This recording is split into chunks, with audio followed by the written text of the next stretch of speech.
Hi everyone. I am अनुभव Kaliya from coding blocks. सो आज ये करेंगे डेली प्रॉब्लम जिसका नाम है काउंट नंबर ऑफ नाइस सब एरेज। सो क्वेश्चन एक बार पढ़कर देखते हैं क्या कहना चाहता है। तो given an array of integers nums, nums नाम से हमें एक एरे दिया होगा जिसके अंदर कुछ इंटीजर्स होंगे और एक और इंटीजर दिया जो कि है के। So uh continuous sorry uh continuous subarray is called nice if there are k odd numbers in it. So एक सब एरे कोई भी हम ले लेंगे। सब एरे पहली बात है होता ही कंटिगुअस या और कंटिन्यूअस एलिमेंट्स का है। ठीक है। सो एक सब एरे कोई भी लेंगे, उस सब एरे में चेक करेंगे कि कितने नंबर ऑफ ऑड एलिमेंट्स आ रहे हैं। तो जितने भी ऑड नंबर ऑफ एलिमेंट्स आ रहे हैं जिनकी मतलब वैल्यू ऑड है, जैसे 1 हो गया, 3 हो गया, 5 हो गया। तो अगर 1 3 5 आ रहा है किसी एक सब एरे में तो इनकी काउंट कितना हो गया, 3। सो हम यही चेक करेंगे क्या जो उनकी काउंटिंग है, जब जब वो इक्वल आ रही है के जो हमें इंटीजर दिया गया, तब उसको हम एक नाइस सब एरे बताएंगे। तो हमें क्वेश्चन बस यही है कि एक कंप्लीट एरे दिया जाएगा, उसके अंदर से हमें यही बताना है कि कितने नंबर ऑफ नाइस सब एरेज हमें मिल पाएंगे। राइट। सो यही एक क्वेश्चन है हमारा। तो इसको देखते हैं हम कैसे कर सकते हैं। इसका हम एक रैंडम सा टेस्ट केस लेते हैं। जैसे एक वन वन और एलिमेंट्स हैं कुछ यहाँ पे 2 4 6 एंड लेट्स से 2 2 एंड 2। और इधर से भी ले लेते हैं 8 एंड 8। सो अगर बात की जाए कितने नंबर ऑफ इसके नाइस सब एरेज बन जाएंगे। सो एक बात तो पक्की है, सबसे पहला तो होगा यही वाला। ठीक। सबसे पहला होगा ये। उसके बाद अगर अब चेक करने की कोशिश करें तो यहाँ पे ये फिक्स्ड रहेगा। सो इधर से क्या होगा, एक यहाँ पे हो जाएगा, 2 3 और ये हो गए 4। सो इस साइड पे तो ये सब बन के तैयार हो गए। यहाँ पर रहा फिक्स्ड और एक हो गया ये यहाँ पर। सो इसके कितने बन के आते हैं, इस साइड से 4 बन के आते हैं। ग्रीन से मैं निकाल दूंगा दूसरे वाले कि जब यहाँ पर पॉइंटर फिक्स्ड है तो यहाँ से लेकर लास्ट तक कितने आते हैं, 2। और ये तीसरे वाला है, इसको तो पहले ही एक बार कैलकुलेट कर चुके हैं तो इसको नहीं काउंट करेंगे। ठीक। सो ये आ जाते हैं ग्रीन में 2। सो इसके अंदर टोटल 6 सब एरेज हमारे पास ऐसे आते हैं इस क्वेश्चन में, जो कि हैं एक्चुअली नाइस। क्योंकि इन सब एरेज को अगर निकाल के देखा जाए, किसी भी एक को पकड़ लो। ठीक है। जैसे 1 2 2 2 एंड 1। इसमें सॉरी एक चीज मैं तो डिफाइन करनी ही भूल गया था। Sorry sorry sorry. ए की वैल्यू क्या थी, 2। तो हम क्या कह रहे हैं कि अगर count of odd numbers in a subarray is equal to 2, then we have to actually find out कि कितने नाइस सब एरेज हैं। तो अब देखोगे एक बार कि किसी भी आप सब एरे को उठा के, जैसे 1 2 2 एंड 1, इसमें काउंट कितना है ऑड नंबर्स का, दो ही है नंबर्स, 1 एंड 1। सो इनका काउंट आता है 2। फिर 6 1 2 2 2 1, इनको उठाकर देख लो, इसमें भी 2 ही आता है। तो ऐसे ही जब आप सारे उठाकर देखोगे तो ऑलमोस्ट जो इसका काउंट आएगा, काउंट ऑफ नाइस सब एरेज का, वो आ जाएगा 6। उम्मीद करता हूँ जैसे टेस्ट केस समझ में आया होगा। एक बार ये जो टेस्ट केसेस दे रखे हैं इनको भी एक बार चलाकर देख लेते हैं। ठीक। ताकि कोई गुंजाइश ना रहे। यहाँ पे करते हैं पेस्ट। सो इस क्वेश्चन में क्या कह रहा है, हमें एरे दे दिया 1 1 1 2 1 1।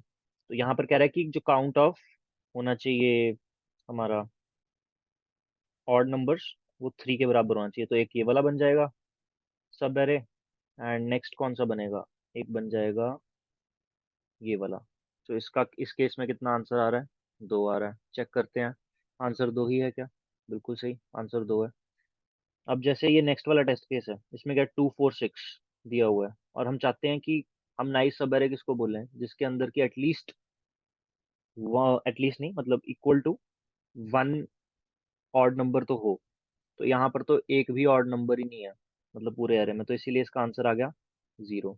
तो एक और टेस्ट केस लेकर देखते हैं जो कि है ये वाला। ठीक, तो let's paste this and then इस पे एक बार अप्लाई करके देखते हैं कितने आ सकते हैं। सो के की वैल्यू यहाँ पे 2, काफी सिमिलर है जो हमने पहले किया। एक तो बन जाएगा ये वाला। ठीक, नेक्स्ट कौन सा बनेगा? ये हो गया 1, फिर हो जाएगा ये 2, फिर बन जाएगा ये 3, 4। ठीक है, एंड देन क्या होगा?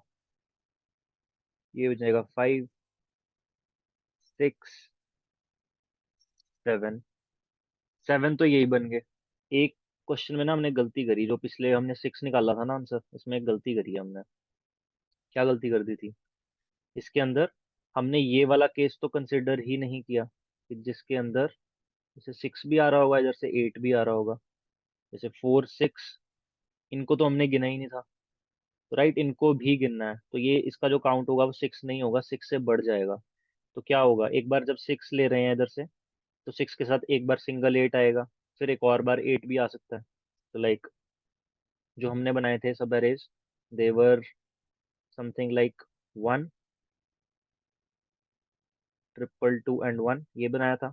फिर हमने क्या बनाया, 1, 222, 1 के पीछे लगा दिया एक 8, फिर 1, 222, 1 के पीछे लगा दिया एक और 8, फिर 1, 222, 1 के आगे लगा दिया था एक 6, फिर लगा दिया था एक 4, फिर लगा दिया था एक 2, 4, 6, और सेम था ये 1, 222, 1। पर एक चीज और भी तो है कि जब 6 लगाया तब भी तो ये पॉसिबिलिटीज हैं कि एक बार फिर पीछे 8 लग जाएगा, फिर 2 बार और 8 लग जाएगा। सो हम ये गलती कर रहे थे, हमने ये वाले काउंट ही नहीं किए। दैट इज द रीजन ये जो आंसर 6 बन रहा था ये गलत है। तो इसको भी देखते हैं हम कैसे थोड़ा सा हैंडल कर सकते हैं। तो इस केस में हम जाने की कोशिश करते हैं। तो यहाँ पर अगर आते हैं तो एक हमारे पास पॉसिबिलिटी बनती है 1, 222, 1। ठीक, फिर हम करेंगे लेफ्ट साइड से ऐड करना शुरू। 2, 1, 222, 1, फिर बनाएंगे 2, 2, 1, 222, 1, देन 222 आ जाएगा आगे, 1, 222, 1। ठीक, एक तो इतना पार्ट हुआ। फिर क्या बना? फिर बनेगा 1, 222, 1, एक पीछे लग जाएगा 2, फिर उसके बाद 1, 222, 1, फिर 2, फिर इसी तरीके से 3 बार 2 पीछे लग जाएगा। ये तो हमने नॉर्मली जो हम पहले कर रहे थे बेसिक तरीके से वो थे। अब जो हमने केसेस इसके अंदर नहीं सोच पाए थे वो ये थे कि जब 2, 1, 222, 1 होगा तो पीछे एक और 2 भी तो लग जाएगा। फिर 2, 1, 222, 1, फिर 2 2 लग जाएंगे। तो इसी तरीके से ऐसे 3 भी लग जाएंगे। ये हुआ एक केस। सबसे पहले तो हमने इसके पीछे लगाए 3 बार 2। ठीक, फिर हमने अब इसके पीछे लगा दिया सिमिलरली, अब इसके पीछे भी 3 बार ऐसे ही लगेगा। तो कितना बन रहा है ऑलमोस्ट काउंट, इसको अगर चेक किया जाए तो जब भी सारा चेक कर कर देखेंगे इसका टोटल काउंट निकल कर आएगा 16। सो अब हम कर क्या सकते हैं इसके अंदर, इसकी अगर हम अप्रोच सोच कर देखें कि how can we approach this question in a brute force manner. So brute force approach इसकी कौन सी निकल कर आती है? सो ब्रूट फोर्स अप्रोच अगर हम सोचें तो वी कैन से कि हम ऐसे कोई भी 2 पॉइंटर्स लेंगे एंड ये बन जाएगा एक सब एरे। इनके बीच में हम काउंट कर लेंगे कि total number of odd elements कितने हैं। तो ये काउंट कर लेंगे, और अगर तो हुए वो जैसे के बराबर, तब हम उनको एडिशन उनकी कर देंगे। तो इसकी अगर टाइम कॉम्प्लेक्सिटी हम चेक करें तो क्या होगी, टू जनरेट अ सब एरे या कोई भी एक सब एरे। अब पहली बात तो है कि अगर हमें यही बताना है कि टोटल नंबर ऑफ नाइस सब एरेज कितने होंगे, पहला काम तो ये रहेगा ना कि जनरेट ऑल सब एरेज। जैसे अगर ये 4 5 एलिमेंट्स हैं तो क्या करोगे, सबसे पहले अपना पॉइंटर एक यहाँ पे रखोगे, फिर उसका साइज बढ़ाओगे, फिर यहाँ पे पहला तो एक सब एरे ये बन जाएगा, फिर इसको अपने को काटोगे, पॉइंटर को आगे लेकर जाओगे, फिर एक नया सब एरे बन जाएगा। इसी तरीके से करते जाओगे, कहाँ तक, एंड तक करते जाओगे। तो यहाँ पर जब आ जाएगा, ये एक और सब एरे बन जाएगा। सो इस केस में अगर मैं बात करूं आपसे कि कितने सब एरेज बनेंगे ऑफ साइज 1, साइज 1 के सब एरेज बनेंगे, जो कि होगी लेंथ n। ठीक। फिर 2 साइज के कितने बनेंगे, ये बनेंगे n-1 सब एरेज। जैसे चेक कर लेते हैं ना, n की वैल्यू इसमें 5 डालकर चेक कर लेना कि 1 साइज का सब एरे कितने बनेंगे, फिर 2 साइज के सब एरे कितने बनेंगे, फिर ऐसे ही चेक करें 3 के कितने बनेंगे, ये बनेंगे n-2। सो ऐसे ही चलते जाएंगे। तो n-1 साइज के कितने सब एरेज बनेंगे, ये बनेंगे ऑलमोस्ट 2। और n साइज के सब एरेज कितने बनेंगे, ये बनेगा 1, क्योंकि n साइज तो यही हुआ, ये एक सब एरे बन गया। पहली बात तो सब एरेज को जनरेट करना, पहला काम तो यही था कि हम सारे के सारे सब एरेज को जनरेट करें। तो जब जनरेट कर लिए तो इसकी टाइम कॉम्प्लेक्सिटी और टोटल नंबर ऑफ कितने आते हैं, तो ये तो almost n plus n-1 plus n-2 and so on up till +1। तो it isn't it sum of first n natural numbers, तो ये तो उसी के बराबर है। तो इसका sum of first n natural numbers की वो क्या रहता है कि सम कितना आता है, n × n+1/2। तो ऑलमोस्ट जो टाइम कॉम्प्लेक्सिटी निकल कर आएगी, ये तो हमने कर दिए सारे के सारे सब एरेज जनरेट, तो इसकी time complexity almost n² form की निकल के आती है। तो हम क्या कहना चाह रहे हैं कि हम दो फॉर लूप्स लगाएंगे, i = 0 से i n एंड i++, और फिर उसके अंदर ही एक और फॉर लूप लगेगा। वो फॉर लूप जो लगेगा वो शुरू करेंगे j = i से, and j is n and similarly j++। सो इस तरह से ये तो हो गया सिर्फ और सिर्फ कोड जो है सब एरेज को जनरेट करने के लिए। ठीक है, ये दो फॉर लूप्स हो गए, इसी की हमने टाइम कॉम्प्लेक्सिटी निकाली n²। अगर अब काउंट भी करना हो कि काउंट कितना है ऑड नंबर्स का, तो यहाँ पर एक और फॉर लूप लगेगा, राइट। फॉर लूप कहाँ से कहाँ तक लगेगा, कोई वेरिएबल बना लेते हैं, जैसे r कहाँ से शुरू होगा, i से शुरू होगा, r कहाँ तक जाएगा, r should be j and r++। तो बस यही चेक करेंगे कि r rth इंडेक्स पर जो जो एलिमेंट पड़ा है, क्या उसका value is it equal to odd और इवन। तो ऑड हुआ तो काउंट करते जाएंगे। सो इस केस में क्या बन रहा है, पहले दो फॉर लूप्स की तो टाइम कॉम्प्लेक्सिटी थी वो ऑफ n², और ये एक अंदर एक और लगा दिया, तो इसकी कॉम्प्लेक्सिटी बन जाती है n³। अगर आप चेक करें जाकर कंस्ट्रेंट्स ध्यान से, तो n की वैल्यू क्या है, nums.length, 5 को आगे वाले को छोड़ देते हैं, तो it almost comes out to be 10⁴। ठीक है। तो 10⁴ जब 4 आ रही है और एक और 5 भी आगे, ठीक है।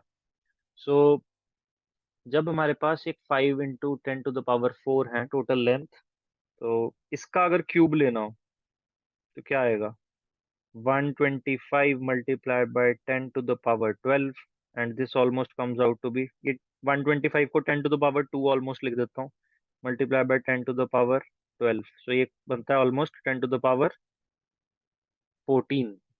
तो जब ये 10⁻14 की टाइम कॉम्प्लेक्सिटी आ रही है, तो और हमें पता है 1 सेकेंड में हम क्या कर सकते हैं, 1 सेकेंड में हम 10⁸ तक ही कर सकते हैं, तो ये तो बिल्कुल ही नहीं चलेगा।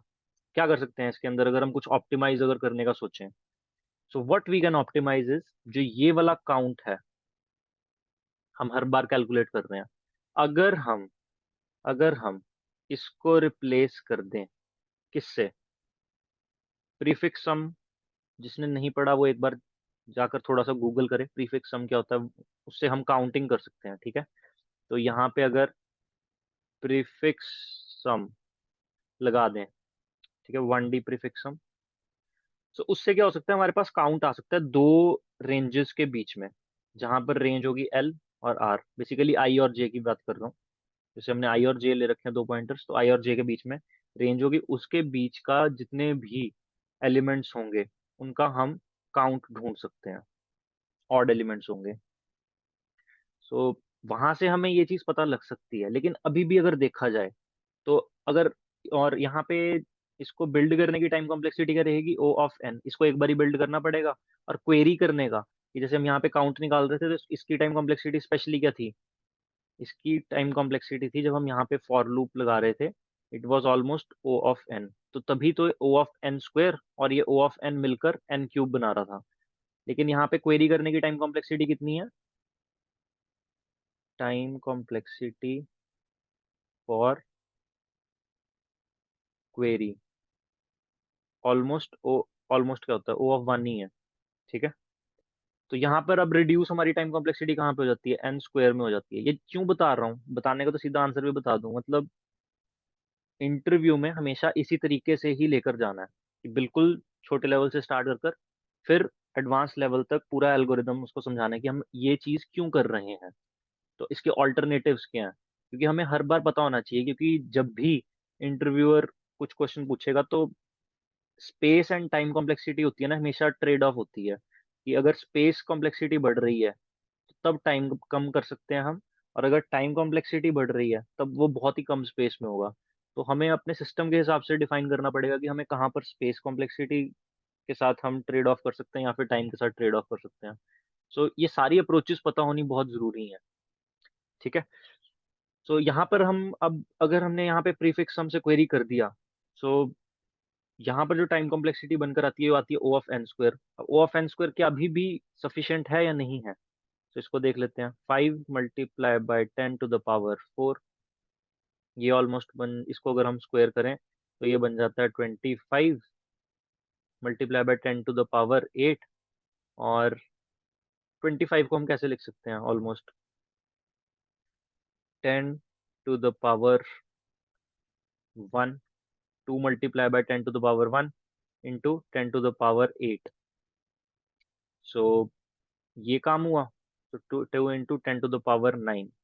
अब मतलब वैसे 1 सेकंड में हम कितने ऑपरेशंस कर सकते थे, ये हमने लिखा था 10⁻8 ऑपरेशंस कर सकते थे, लेकिन ये उससे भी ज्यादा है। तो पता नहीं, हर सिस्टम का जैसे डिफरेंट रहता है, जैसे सिस्टम बिल्ड किया जाता है तो थोड़ा बहुत तो एजेस पे रखा ही जाता है कि कहाँ पर कुछ केसेस चल जाएंगे। तो आई एम नॉट श्योर ये चलेगा नहीं चलेगा, किस किस सिस्टम में चल भी सकता है, लेकिन हर किसी में जरूरी नहीं चले। तो ये भी हम यही समझ के चलेंगे कि टाइम लिमिट एक्सीडेड देगा ही देगा। तो हम क्या करेंगे, इसकी भी एक और अच्छी अप्रोच देखते हैं जिससे कि हम ऑलमोस्ट टाइम कॉम्प्लेक्सिटी को एन स्क्वायर से रिड्यूस करके कुछ कर सकें। तो इसके लिए हमें क्या करना पड़ेगा, हमें लेना पड़ेगा ये वाला केस, जिसमें कि हम समझेंगे how our answer is being built up. हम क्या पहले डील कर रहे थे, रेंजेस में डील कर रहे थे। रेंजेस में क्यों डील कर रहे थे, हमें काउंट चाहिए था।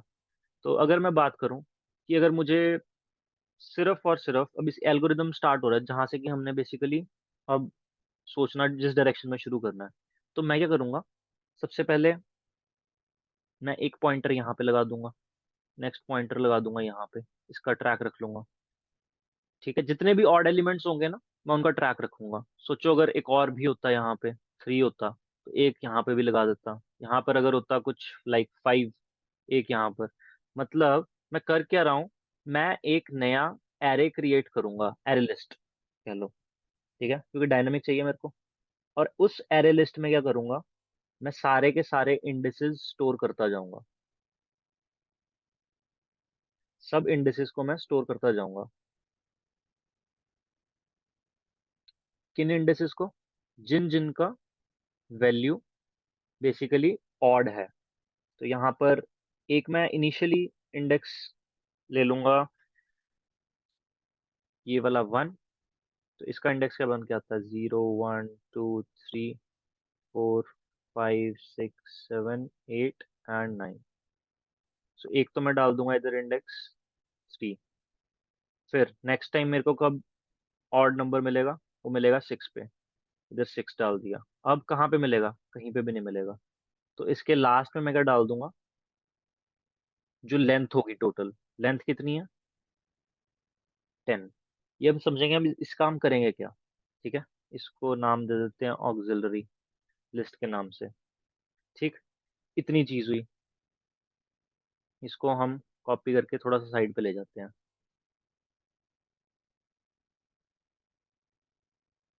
अब हमारा जो आंसर आ रहा था इस केस का, क्या आ रहा था? 16 आ रहा था। 16 क्यों आ रहा था? अगर हम ये क्वेश्चन पूछने की कोशिश करें, हम कह रहे थे कि जैसे पहले हमने एक ये वाला सब एरे पकड़ा। ठीक है, अब ये सब एरे कहाँ कहाँ से जाएगा?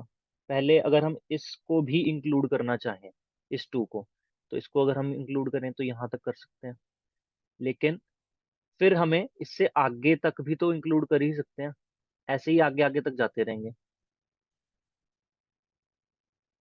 इस टू को अगर हम इंक्लूड करना चाहें, फिर ये नेक्स्ट वाले तक भी आ सकते हैं और ये लास्ट तक जा सकते हैं।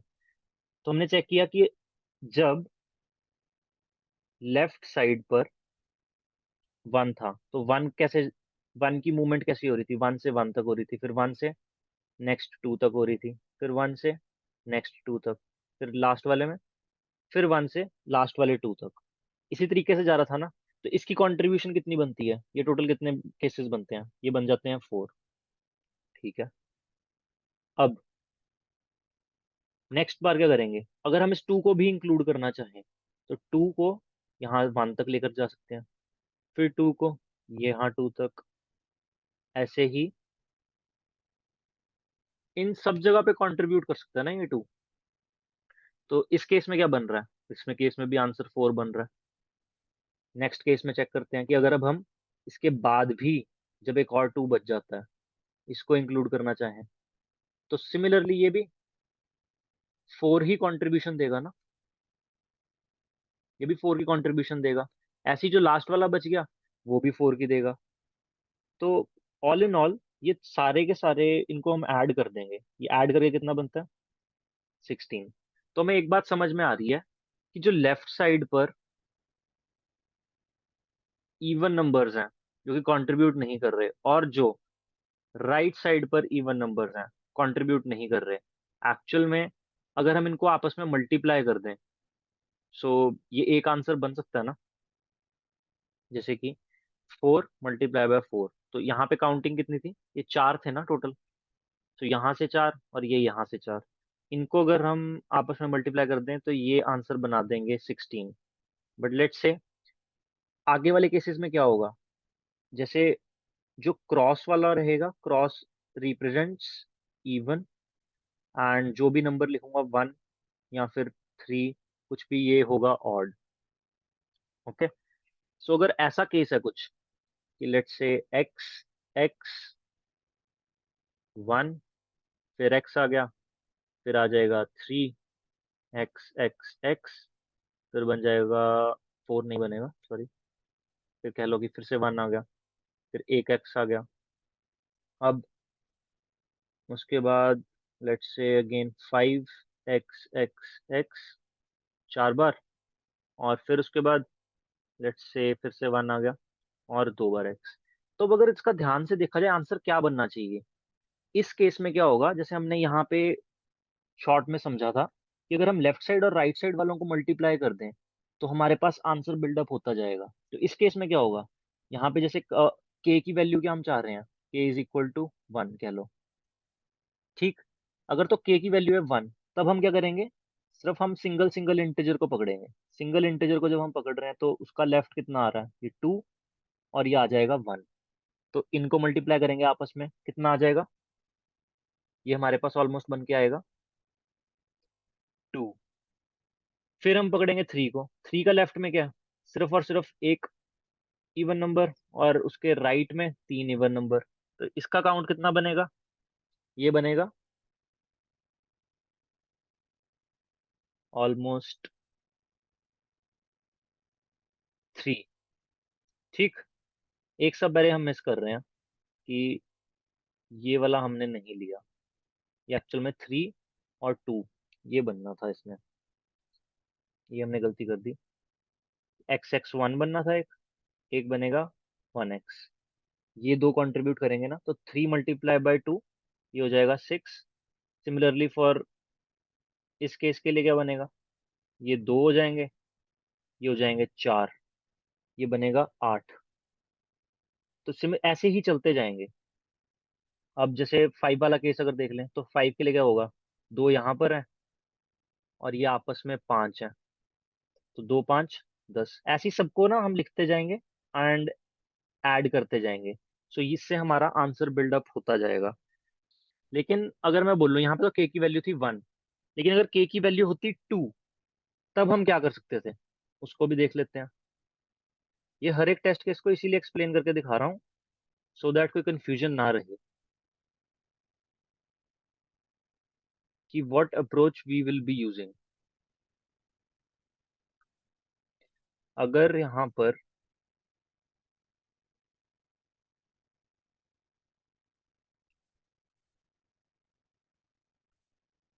जस्ट गिव मी सेकेंड, ठीक है,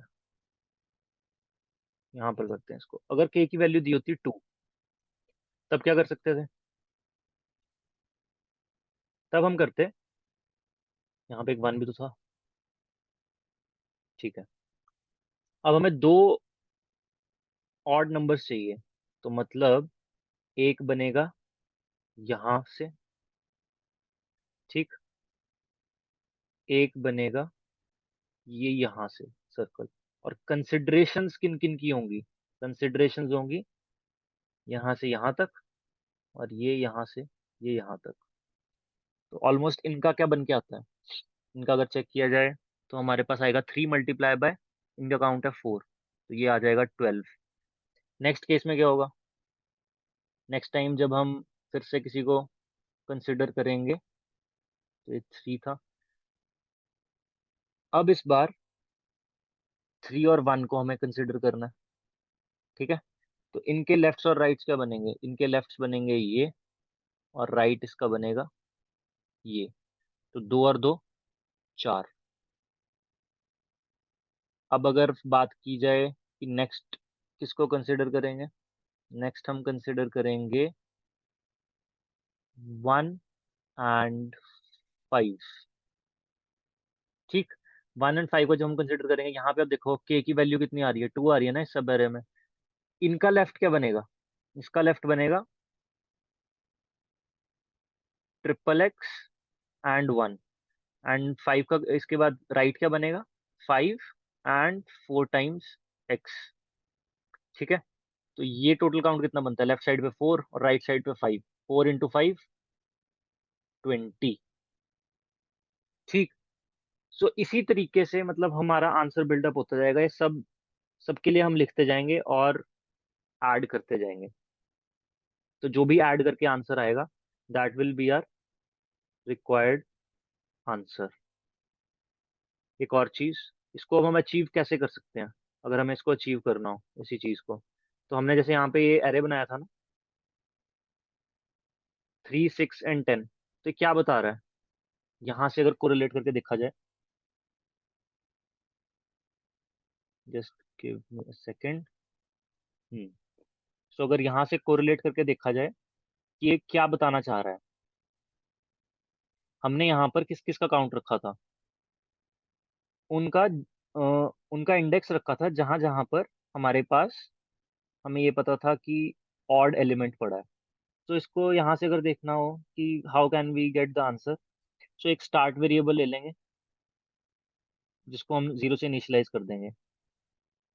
तो अगर हम इस इंडेक्स पर हैं, तो what we will do is, और के की वैल्यू है 2, ठीक है।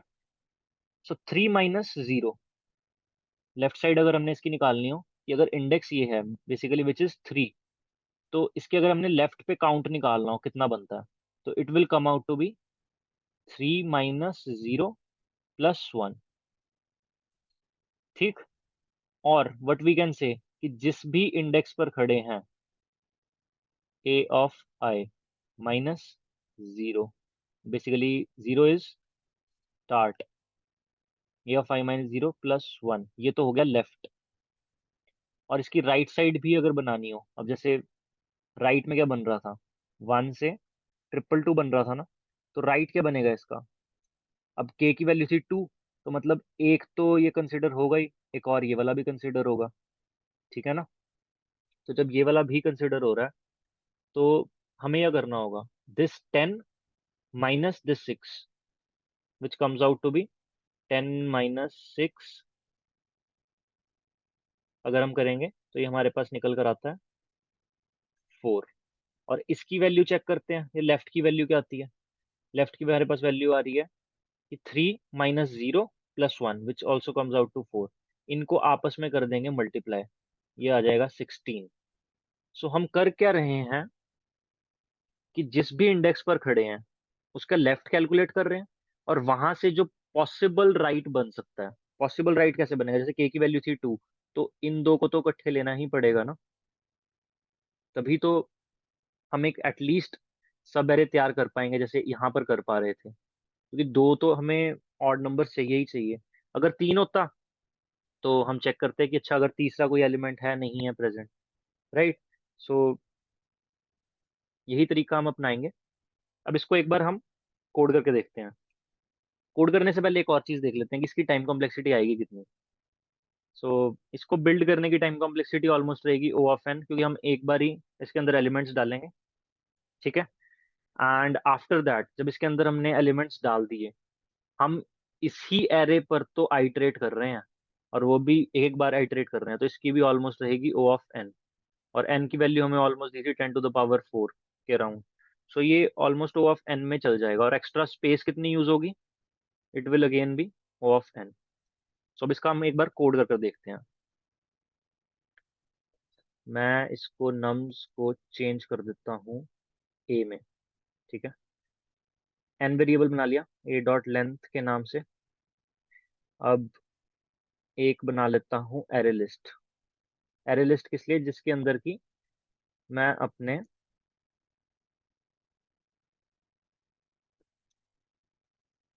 जिसके अंदर की मैं बेसिकली इंडिसेस स्टोर कर पाऊँ किन एलिमेंट्स के, जहां जहां पर element is odd, right.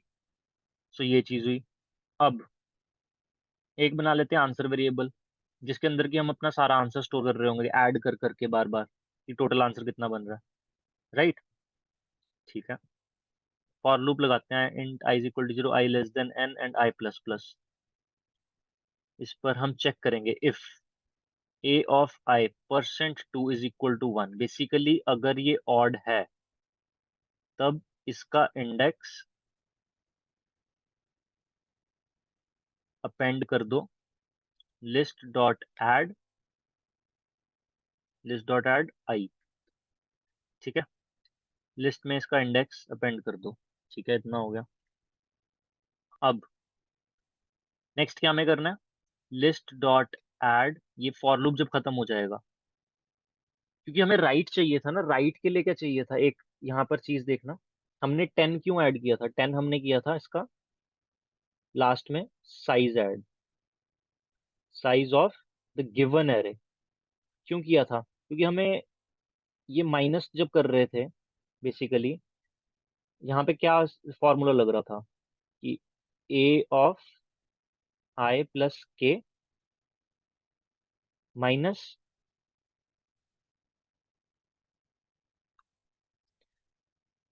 A of I plus के -1। तो हमें ये वाला हम कुछ फॉर्मूला लगा रहे थे, आई प्लस के क्यों, आई पे तो हम खड़े थे, जैसे 3 पे हम खड़े थे, हमें के की वैल्यू कितनी दी थी 2, तो कम से कम मतलब दो एलिमेंट्स को तो ऐड करना ही पड़ेगा ना इसमें, सो दैट मिनिमम सब एरे तो एक बार बने जिसके अंदर की count of odd numbers is 2। तो एक चीज और इसमें कंफ्यूज मत हो जाना, जो यहाँ पर ए ले रहे हैं वो एरे का नहीं है, वो बेसिकली जो हमने नया एरे लिस्ट बनाई है LST के नाम से, ये इसके ऊपर लग रहे हैं ये इंडेक्सेस वाले ऑपरेशंस। तो यहाँ पे ए नहीं आएगा, it will rather be LST, ठीक है। यहाँ पर भी ए नहीं आएगा, LST आएगा। तो यही काम करेंगे। तो LST डॉट एड एन कर देंगे, साइज ऑफ द एरे भी तो ऐड करना था, वो बता दिया क्यों। फिर एक इंट लेंगे स्टार्ट नाम से वेरिएबल, START, स्टार्ट = 0, ठीक। अब लगाएंगे for loop. For int i is equal to list dot size से छोटा होना चाहिए, क्योंकि लिस्ट पे अब आइटरेट करेंगे ना। ठीक है। और अब क्या फाइंड आउट करेंगे, पहले लेफ्ट फाइंड आउट करेंगे। Left is equal to, how will find out left, list dot get i minus start plus one. ठीक है, यही तो हमने बनाया था यहाँ पे, ध्यान से अगर चेक करो कि लिस्ट ऑफ आई, लेफ्ट का देखो यहीं पे ये तो था, list of I minus start plus one. ठीक है, ये हमने कर दिया लेफ्ट को कैलकुलेट। राइट को भी कैलकुलेट कर लेते हैं, क्या बनता है, list dot get i plus के minus list dot get i plus के माइनस वन। मतलब यहाँ पे देखो, लिस्ट ऑफ आई प्लस के और लिस्ट ऑफ आई प्लस के माइनस वन, ये समझा दिया था कि क्यों कर रहे हैं ये वाला पार्ट, राइट। सो ये 10 माइनस ये 6 कर देगा विच इज 4। सो ये हमारे पास आ गया राइट। अब answer is equal to answer plus left multiply by right. ठीक है, इतना काम हुआ। अब स्टार्ट को भी तो अपडेट करना है। स्टार्ट को किससे अपडेट करेंगे, start is equal to list dot get i plus one. क्यों, ये वाला स्टार्ट को कैसे अपडेट किया, ये ध्यान से देखना। अगर हमने ये वाला केस लिया था, जैसे यहाँ पर ये वाले केस पे है, ठीक। सो इस केस में क्या हुआ था, पहले तो स्टार्ट था जीरो पे, s was is equal to zero, और हमें के की वैल्यू थी टू। तो लेफ्ट क्या बन के आ रहा था, ये वाला पार्ट। ठीक है, सब एरे कौन सा कंसिडर्ड था यहाँ पे, ये वाला। राइट कौन सा बन के आ रहा था, थ्री, और ये 3 बार एक्स।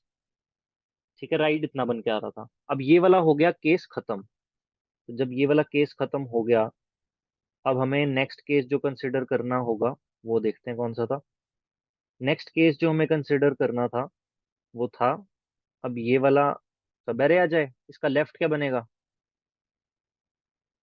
ये पार्ट, और राइट क्या बनेगा, ये वाला पार्ट। ठीक है, तो इस बार अगर लिस्ट डॉट गेट आई, ये वाला इंडेक्स आ जाएगा। ठीक है, अब माइनस स्टार्ट, स्टार्ट तो अभी भी जीरो था, तो इस सब को थोड़ा कंसिडर करना है।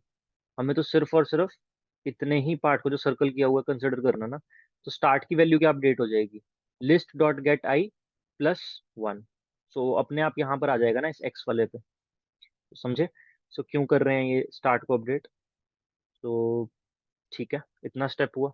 अब लास्ट में क्या कर देंगे, रिटर्न कर देंगे आंसर को, क्योंकि आंसर के अंदर हम अपना स्टोर करवा रहे थे। तो इसको एक बार रन करके देखते हैं। ये आ रहा है run time error. Run time error क्यों आएगा, array index out of bound exception आ जाएगा, बिल्कुल सही है। क्यों आ रहा है, क्योंकि हम सारे के सारे एरे पर आइटरेट कर रहे हैं। लेट्स से आई की वैल्यू होती यहाँ पे, ठीक है ना, लिस्ट डॉट गेट आई, हमें ये वाला इंडेक्स मिल जाता। हम कह रहे हैं कि हमें के टू होना चाहिए। तो एक तो हमने इस वाले ऑड को कंसिडर कर लिया, हमें अभी एक और ऑड चाहिए होगा ना, तो एक आगे से कुछ ना कुछ कंसिडर करने की कोशिश करेंगे, राइट। बट इसके आगे तो कुछ है नहीं। तो जब हम वो वाला फॉर्मूला लगा रहे थे, list dot get i plus के, तो जब ये लगा रहे थे, आई तो आ गए यहाँ पे, प्लस के क्या था, प्लस के तो था टू। ठीक है, तो बेसिकली वो इस लिस्ट, एरे लिस्ट वाली में होगा ना, तो इसके आगे तो कुछ पड़ा नहीं होगा, बिकॉज ये वाला लिस्ट डॉट गेट आई पे हम 6 मिल रहा है हमें। तो list dot get i plus के विच इज टू, तो यहाँ से दो इंडेक्सेस आगे क्या है, कुछ भी नहीं है। तो इसीलिए वो array index out of bound exception देगा। ये देखो, index out of bound exception आ रही है ना। तो इसको खत्म करने के लिए हम क्या कर सकते हैं कि हम चेक कर लें, चेक लगा दें, क्या लगा दें चेक, कि इफ आई प्लस के is also less than list dot size, तो यहाँ से ये खत्म हो जाएगा। Now let's see if it is the right answer. ठीक है, तीनों टेस्ट केस सही आ रहे हैं, इसको करके देखते हैं। सबमिट, सबमिट करने पे बिल्कुल सही आंसर आ रहा है। और इसकी अगर टाइम कॉम्प्लेक्सिटी एनालाइज करके देखें, so it should come out to be O of n. ठीक है, जैसे कि हमने सोचा था, तो इसकी टाइम कॉम्प्लेक्सिटी भी ओ ऑफ एन है, एंड स्पेस कॉम्प्लेक्सिटी भी O ऑफ n है। सो उम्मीद करता हूँ क्वेश्चन समझ में आया होगा। अपना वैल्यूएबल फीडबैक कमेंट्स में जरूर लिखना। सो मिलते हैं नेक्स्ट वीडियो में। Thank you.